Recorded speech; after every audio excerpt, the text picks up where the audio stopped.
Well, the story you're referring to there dates back to, I should say, I used to be on the Google beat. I haven't been for a year and a half, so I'm going back a little bit in my brain here. Google was investigated on antitrust grounds by the FTC.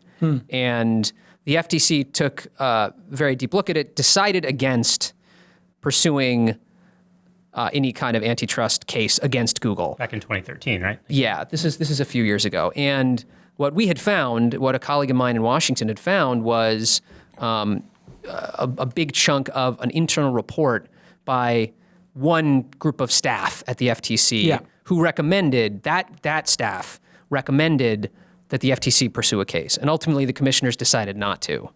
Which was really interesting, that the commissioners would go against what the people who did the actual investigation recommended. There were two different staff commissions at the FTC.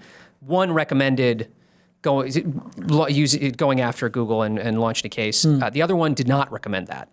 So you had a little bit of split vote. A little split vote there. Yeah. But you would say the Obama administration objectively has been very pro-technology and specifically pro-Google.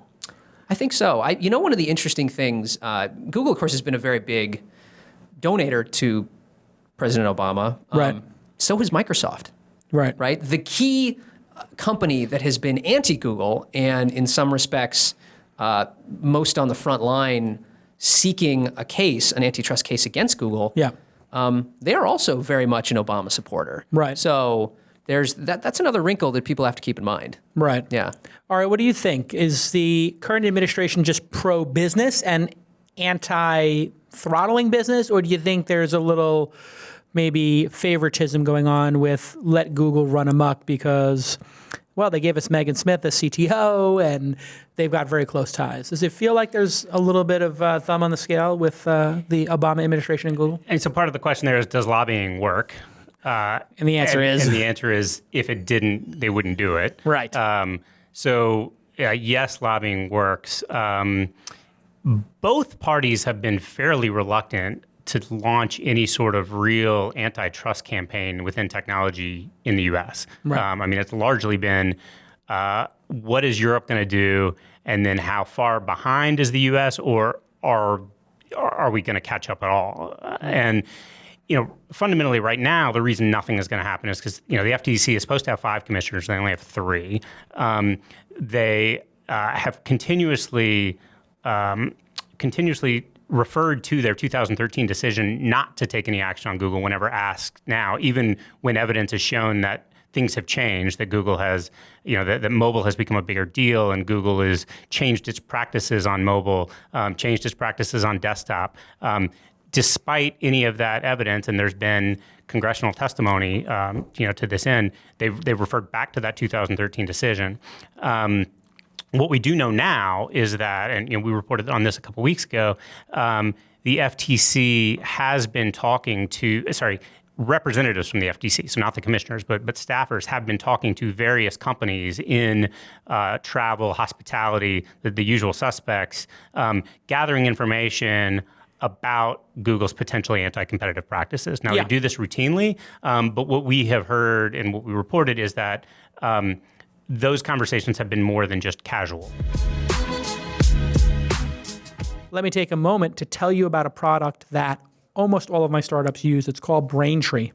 And if you want to easily add payments to your product as a startup, you can do that with Braintree. But one of the most important things I want you to keep in mind is security. We are living in a time of hackers and all kinds of systems being hacked. You've read about them in the press, whether it's Sony or the DNC or all these different sites are getting hacked. There's a large group of people out there who are trying to hack and break systems in order to cause all kinds of problems for the owners of those companies. And you've worked really hard to build your business. Of course you are if you're listening to This Week in Startups, and you want to protect it from every angle. And having a solid plan for security starts with being PCI compliant. If you don't know what that is, go ahead and Google it. But by following certain security standards, you will be on the right path to protect your business and customers. And being PCI compliant is super important. You want to protect your checkout through encryption. That's called tokenization. And it takes sensitive data and codes as a series of random characters known as tokens. So you know how that works. You won't be handling the customer's sensitive credit card data, and you're going to reduce your responsibility and risk of security breaches. Braintree is payments platform with built-in tokenization and with other fraud tools that help you keep your customers and secure your business from all those crazy hackers out there. To learn more about Braintree, just visit braintreepayments.com/twist. Make sure you do that with the /twist. braintreepayments.com/twist. braintreepayments.com/twist. It's a great product or service. I could list the number of my startups that use the product, but it would take me 3 times as much as I've already talked about the product. And so we can't talk about them all during this whole entire podcast, but I will tell you that they're a great service and I give them an A+ rating. Go ahead and go to braintreepayments.com/twist and thank Braintree on Twitter. Thanks @Braintree. We really appreciate your support for independent, valuable media where we learn a lot like This Week in Startups. So thanks again from me to the team at Braintree for supporting us. We really appreciate it. Okay, let's get back to this amazing program.